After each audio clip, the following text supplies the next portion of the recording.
Okay, let's talk a little bit about the downswing position and what you should be feeling as you initiate the downswing.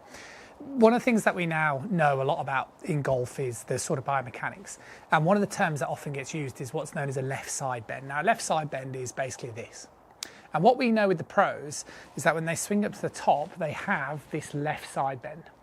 And what we also know with the pros is that as they initiate the downswing, they momentarily maintain this left side bend sensation. Now, obviously don't want to speak on behalf of every amateur golfer, but the majority of people that I get to meet, at least initially before we start working together, don't do this. What they tend to do is end up in this position, so a kind of movement off the ball, and then as they start the downswing, they initially move into what would be classed as a right side bend.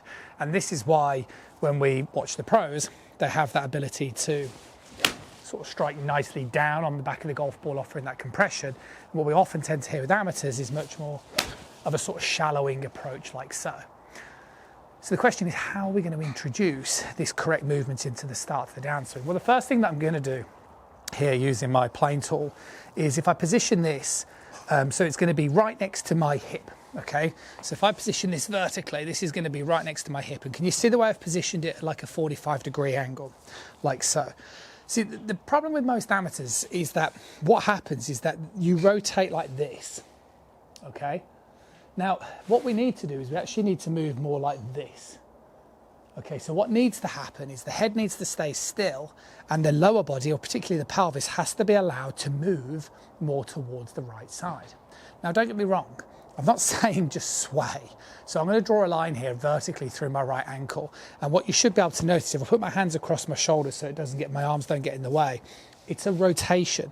So you can see I'm rotating my pelvis into the direction here of my plane tool, you see. So I can feel that connection in that position.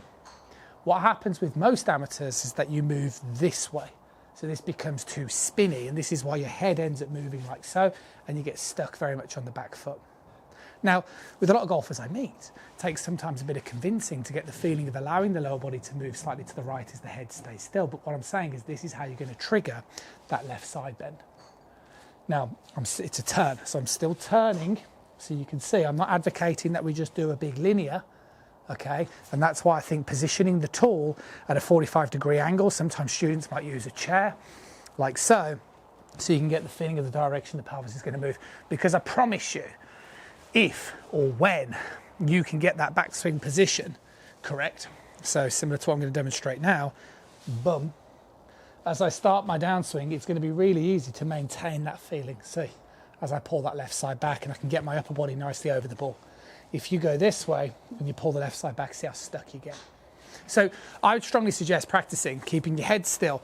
Practice with an object 45 degrees as you turn in this sort of fashion. This is what's going to trigger that left side bend. And then from there, you won't have to force it in the downswing position. I'll see you soon.